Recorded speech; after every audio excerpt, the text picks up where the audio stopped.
aparato judicial. Pues lo mismo hizo Cedillo, ¿no? Entonces Cedillo trabaja en Yale, es miembro de consejos de administración de varias empresas, da conferencias, entonces digamos que tiene un ingreso, o sea, vive de algo.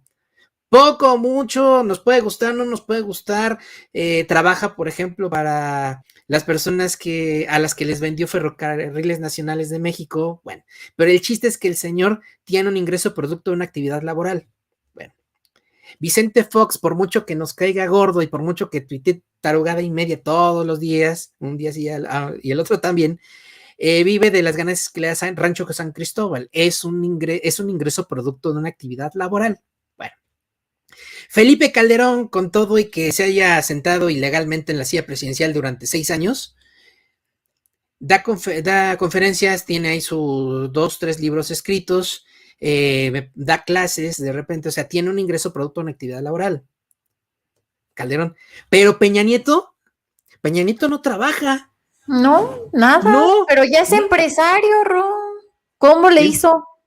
¿De qué o qué o cómo o qué, no? ¿Cómo?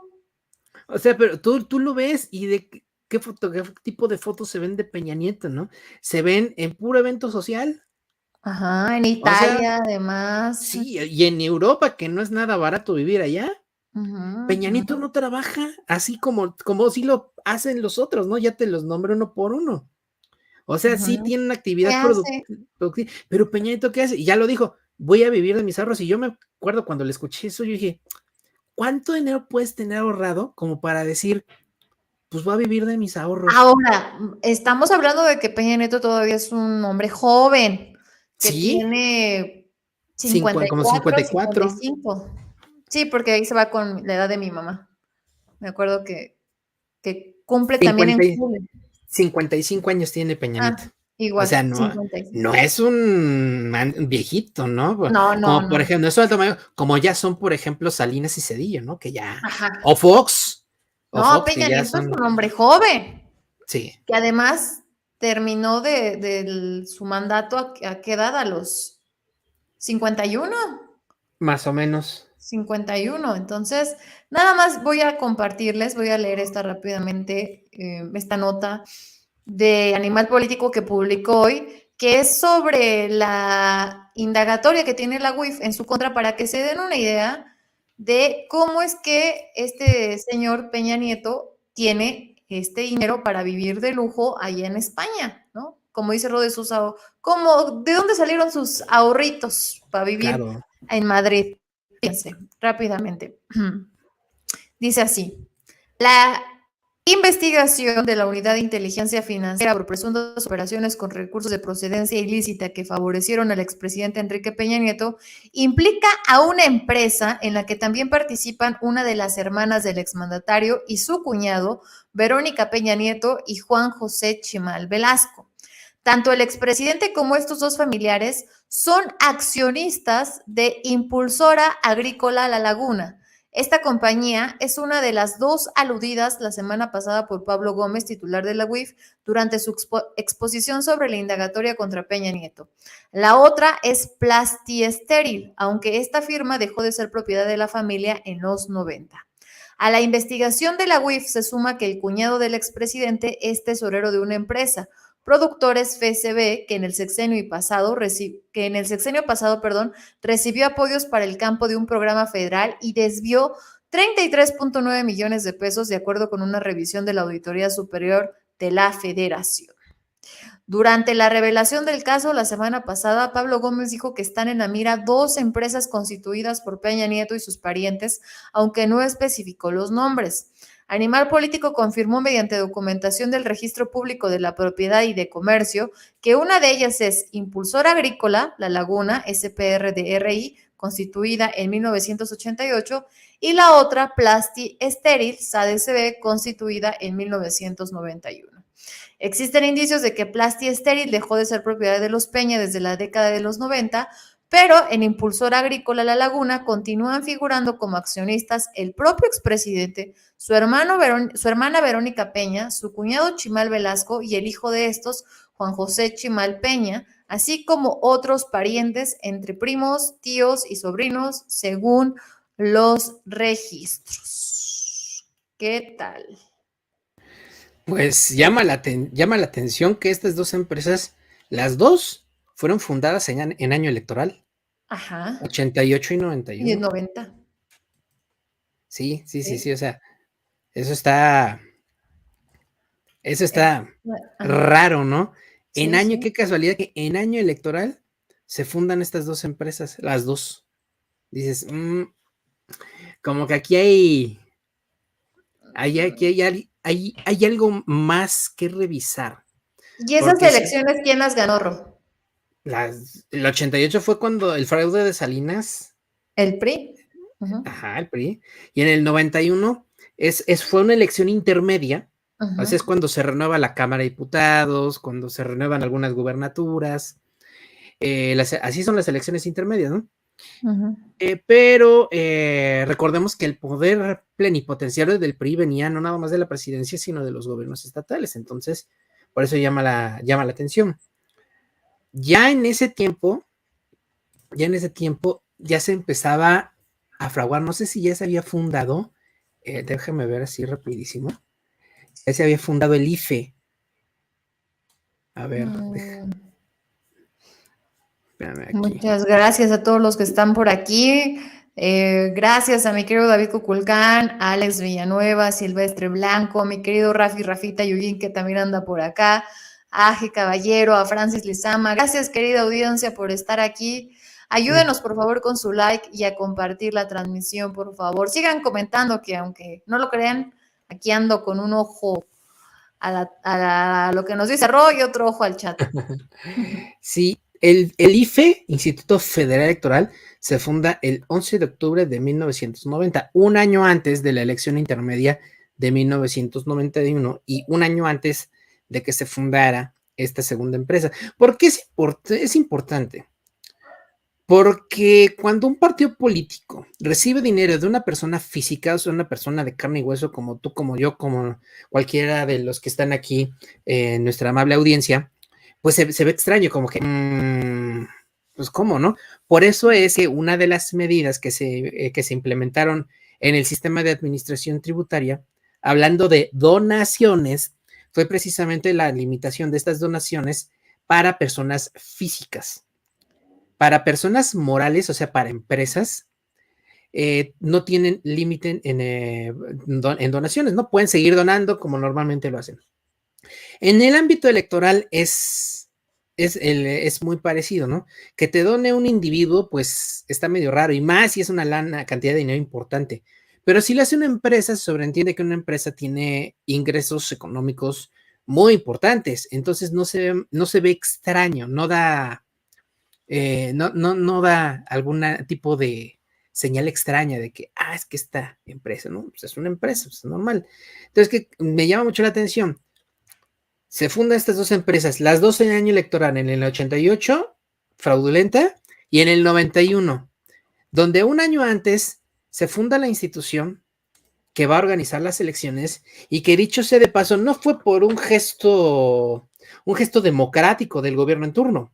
El IFE se funda para calmar las aguas de la entonces oposición, que ya no creía en los resultados que daba el gobierno al organizar y realizar una elección. Recordemos que antes del IFE, quien organizaba la elección era la Secretaría de Gobernación, que se erigía en colegio electoral, Ujú. concretamente en Consejo Federal Electoral, CFE, así como la Comisión Federal de Electricidad, tenía las mismas siglas. Consejo Federal Electoral, así es como se llamaba, y luego la misma Secretaría de Gobernación era la que hacía el conteo de votos, y luego la Cámara de Diputados validaba la elección, o sea, llegaban los resultados, a ver, estamos a favor de que la elección es válida, pues ya levantaban la mano y pues ya se validaba la elección, y así es como se hacía antes. Ahora sí que la chamba que hoy hace el INE la hacía la Cámara de Diputados, y la chamba que hace el Tribunal Electoral de Poder Judicial de la Federación la hacía la Cámara de Diputados en aquel tiempo. Ujú. Entonces se funda el IFE y entonces, ¿qué es lo que sucede? Se funda esta empresa, esta segunda empresa en el 91, en año electoral, un año después de la fundación del IFE. O sea, Dicen las abuelitas, piensa mal y y acertaras. Exactamente, Ujú. exactamente. Fíjate, Entonces, lo había visto así. luego viene las gubernaturas, viene Arturo Montiel en el Estado de México, viene Enrique Peña Nieto, Erubiel Ávila, Alfredo del Mazo, o sea, todo queda en familia, porque recordemos que, bueno, a excepción de Erubiel Ávila, Montiel, Peña y del Mazo son parientes los tres. Sí. O sea, ahora sí que hay que ver que fue fundada por familiares de un priista que fue gobernador de su estado, fue secretario de finanzas de Arturo Montiel. Hay que acordarnos también de ese detalle, porque dentro del currículum de Peña fue diputado local por la ciudad de Toluca, fue secretario de finanzas de Montiel, fue gobernador de su estado, gobernador del Estado de México, y ya de ahí presidente de la República, como si fuera la gran experiencia. Ujú, ujú. En mi opinión, estas empresas fueron fundadas para poder captar recursos públicos y redirigirlos para beneficios tanto del partido como de ellos mismos. Ahí es donde está la jugada. ¿Cuál es el problema al que nos enfrentamos? Primero que en aquellos chulos tiempos, estamos hablando de acá de los 90, pues todavía los registros todavía se hacían en papel. Ya empezaba la era digital en la década de los 90. Internet todavía no, al menos aquí en México todavía no había. El Internet llega, el primer nodo lo tiene la UNAM en la facultad de, no creo si en ingeniería, en la facultad de ciencias, pero la UNAM tiene un nodo, el Ajá. TEC de Monterrey, Campus Monterrey, tiene otro nodo, y la Secretaría de Gobernación tenía otro nodo de Internet. O sea, los nodos son los lugares que facilitan la conexión a Internet. Entonces, el Internet en la primera mitad de la década de los 90 era muy restringido. Ya no hablemos de una era digital, pues no, todavía se hacían registros en papel y las computadoras como que ahí iban caminando. No fue sino hasta el año, ¿verdad? Como por el año 95, 96, en que Internet en México llega a nivel comercial y entonces ya personas como tú, como yo, como algún miembro de nuestra amable audiencia, ya podías contratar tu servicio de Internet. So, yo me acuerdo porque yo tuve Prodigy Infinitum, de ese que lo conectabas a la línea telefónica y mi mamá se ponía, sí, mi madre, mi santa madre que en paz descanse, se ponía histérica porque llegaban unos cuentonones de teléfono porque cada vez que te querías conectar a internet tenías que marcar un número telefónico. Todavía hasta me acuerdo del número 53289928. Ah, sí. Y todavía, si tienes una computadora con acceso telefónico, o sea que tengas su clavijita para meter el cable de teléfono, todavía puedes conectarte a internet. Hablas a Telmex, pides una conexión de acceso telefónico y te liberan ese tipo de conexión dentro de tu línea Telmex y ya puedes utilizar internet. Todavía se puede utilizar internet telefónico, pero ya rarísimo el que lo hace, ¿no? Pero en aquel tiempo, pues no había internet. La era digital estaba en pañales, literalmente. ¿Qué registros vamos a tener de la constitución de una empresa? O sea, está difícil. Uno. Dos. Por lo mismo que ya pasaron mucho tiempo, estamos hablando de la década de los 90. O sea, pasaron del 90 al 2000, al 2010, al 32 años, 31 años en promedio, ya pasaron, ¿no? Suponiendo que se hayan cometido delitos con esas empresas, muchos de ellos, la enorme mayoría, ya prescribieron. ¿Por qué? Porque un delito, para que pueda ser señalado y que se inicie un proceso judicial, tienen que haber pasado un tiempo menor a 5 años. Ujú. Menor a 5 años. Entonces, lo que se haya hecho con esa empresa, suponiendo que existieran delitos electorales en el 91, 92, incluso en el 94, pues son delitos que ya prescribieron porque ya pasaron 30 años, más de 20 años. Entonces, por ese lado, pues ya tampoco se podrían perseguir. ¿Qué así se puede perseguir? Lo que haya sucedido de 5 años para acá. Por eso es que están señalando a Peña Nieto. Y pues tienen que señalarse. ¿Por qué señalan a las empresas? Dirán, si tú estás diciendo que ya prescribieron los delitos, ¿por qué señalan a las empresas? Porque hay que señalar y hacer explícito el historial del personaje que se está señalando. Ujú. Por eso, por historial, para que nos demos cuenta y también para que las autoridades que van a iniciar el proceso judicial en contra, primero una investigación obviamente, tengan el historial. Y entonces teniendo el historial, pueden ellos empezar como que a armar los hilos de cómo fue que ese señor actualmente, hoy 11 de julio de 2022, puede estar viviendo de sus ahorros sin tener un trabajo formal como lo tiene cualquier persona común y corriente. Exactamente. Mira, esta infografía tipo cómic que hace Polemon me encanta. Ahorita tú nos los explicaste muy bien, querido Ro, y yo creo que esta imagen lo va a complementar, porque mira, además, qué creatividad, la verdad es que Son muy como las que buenos. se avienta Ro también sus infografías y sus memes, pero vean esto, ¿eh? Ahí está. La estafa que puso a Peña Nieto en la mira de la UIF y la Fiscalía General de la República, con dibujitos y globitos y todo para que entendamos. El Pablo titular de Gómez, la unidad de inteligencia, ¿mande? el Pablo Gómez en Aquí, mira. caricatura, está muy bueno. El titular de la Unidad de Inteligencia Financiera, Pablo Gómez, reveló que el expresidente Enrique Peña Nieto recibió entre 2019 y 2021 más de 26 millones de pesos mediante transferencias internacionales.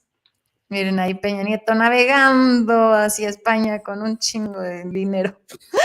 Ahora, dice, según la investigación, un familiar consanguínea de Peña Nieto hizo 3 movimientos financieros para enviarle el dinero de México a España entre 2019 y 2021, utilizando 2 empresas con irregularidades fiscales que serían propiedad del priista.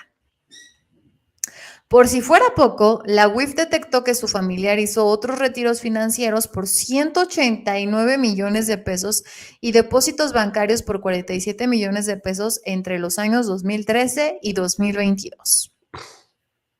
Por estos hechos que podrían configurar el delito de operaciones con recursos de procedencia ilícita, lavado de dinero, la Fiscalía General de la República ya tiene abierta una investigación en su contra. Miren. Sí, porque aquí la cuestión es que Peña no nada más tiene que demostrar la legalidad de sus propiedades, la legalidad del dinero, tiene que demostrar, y ahí es donde está el detalle, y él lo sabe porque es abogado, o sea, Sí. por ahí nosotros lo tachamos de pendejo, pero Peñanito no es tan No, pendejo no, como pensamos. no, no, no. O sea, navegó con esa bandera en su sexenio De precisamente menso, de por bobo. por este tipo de cosas. Y él sabe que lo que tiene que demostrar no es la legalidad de sus posesiones, tiene que demostrar la procedencia lícita de los recursos económicos que ha recibido en sus cuentas bancarias y con los que ha adquirido sus posesiones. Ujú. Eso es lo que tiene que demostrar, el origen lícito de los recursos, y es ahí donde va a suceder, como decimos coloquialmente, donde la puerca va a torcer el rabo y pues no lo va a poder demostrar, Sí. al menos de la mayoría. Yo creo que se va a agarrar de las herencias, porque si uno checa las declaraciones patrimoniales de Peña Nieto, presidente, ahí publica él mismo pues que tiene recursos de ingresos por empresas, que tiene terrenos que le donaron, que le heredó su papá, que le heredó su mamá, otros que compró, varias de ellas, de estas propiedades de contado, terrenos, vehículos, menaje de casa, obras de arte, joyería, o O sea, sea, va a salir con esa vieja confiable porque sí, ya salió a publicar en su cuenta de Twitter que él asegura que su patrimonio es legal, ¿no? Y que lo va a salir a demostrar. no una Pero yo cosa creo es que va a que, aplicar eso. a ver, una cosa es que sea legal y otra cosa es que sea lícito. Porque para eso es el lavado de dinero, para que Ujú. el dinero ilícito parezca legal. Para eso es el lavado de dinero. Es como el crimen organizado lo que hace para el lavado de dinero es que pone tienditas, ¿no? En las colonias, pone tienditas de abarrotes, pone taquerías, Sí, pone negocios, a negocios lavarlo. pequeños, Ujú, negocios pequeños que difícilmente entrarían bajo la mira del SAT, del Servicio de Administración Tributaria, ujú. difícilmente. Entonces, ahí es donde entran ese dinero, se invierte en el changarro y pues mientras el changarro cumpla con sus obligaciones fiscales, no va a pasar absolutamente nada, ¿no? Ahora, Sí. ¿cómo te puedes dar cuenta? ¿Cómo te puedes dar cuenta de que este negocio tiene este giro? Yo estoy seguro que todos en nuestras colonias donde vivimos hemos visto por lo menos un negocio de cualquier giro que sea, ¿no? Puede ser una tiendita, puede ser una farmacia, puede ser una papelería, puede ser una tienda de regalos, o sea, todos hemos visto en nuestras colonias al menos un changarro que siempre está abierto, pero que no vende nada. Y tú te das cuenta porque pues ahí vives. Ves que la gente no entra, que la gente no compra, que la gente no lo recomienda, pero el changarro siempre está abierto. Que es Así es pura como. fachada. Exactamente. Las empresas fachadas. Así. Yo me acuerdo que donde me fui a vivir hace un año, enfrente había una estética. Nunca vi gente, una mendiga estética. Si acaso eran como los que ahí vivían en esa como vecindad, ¿no? Donde estaba la estética, pero eran sus únicos clientes. Eso sí, entraba y salía gente ahí de la vecindad esta, pero la estética toda fea, o sea, dices, no, bueno, ¿y esta estética qué? Pura fachada. Sí, pues, sí, lo más seguro. También luego lo que hace la gente es que tiene, por ejemplo, no sé, tienes tu casa y en donde sería la cochera para guardar todo tu móvil, pues en lugar de guardar el coche porque pues, no tienes o no lo quieres guardar ahí, pues pones un accesorio, ¿no? Lo acondicionas para el local y pones un negocio, ¿no? Entonces, aunque no se te paren ni las moscas, pues como el negocio es tuyo, pues no tienes que preocuparte por pagar renta, que es lo que luego se come en muchos negocios, ¿no? Pero es un caso entre 1000. O sea, la gente que hace eso es un caso entre 1000. O sea, es muy raro, pero es más frecuente lo otro, que sean precisamente las empresas fachada o microempresas fachada para pues, el lavado de dinero. Y además los abogados siempre son muy tramposos con el lenguaje. Nunca, hasta ahorita, le he escuchado decir a Peña que su patrimonio es lícito. Él dice que es legal. Pero te digo, una cosa es lo lícito y otra cosa es lo legal. Y aquí el tuit, ya para finalizar este tema, fíjense que está por verse lo que dice que va a comprobar. Ahí Enrique Peña Nieto, el 7 de julio, dice, en relación a la denuncia presentada en mi contra por la Unidad de Inteligencia Financiera, estoy cierto que ante las autoridades competentes se me permitirá aclarar cualquier cuestionamiento sobre mi patrimonio y demostrar la legalidad del mismo dentro de los procedimientos legales. Expreso mi confianza en las instituciones de procuración y administración de justicia. Ahí está el detalle, demostrar la legalidad. No dice, no habla del origen lícito de mi patrimonio, habla de la legalidad. Si tú lo comparas con lo legal, así como que es lo superficial, o sea, a lo mejor sí es legal, ¿no? Me donaron este terreno, yo compré de contado esto, pues tenía un salario de más de 200,000 pesos, pues me lo podía comprar. Pero, ¿qué sucede con la licitud de los recursos con los que utilizaste para hacerte de ese patrimonio? Por ejemplo, ahí es donde está el detalle. El pequeño, gran detalle, claro. Pues va a estar interesante ver qué es lo que salen a decir los abogados de Peña Nieto. Peña Nieto, ya ven que este señor, pues parece obituario, como bien dijo Ro en alguna ocasión, su cuenta de Twitter, ¿no? Y esta vez no fue la excepción, además de este tweet que acá les acabo de leer, y ya para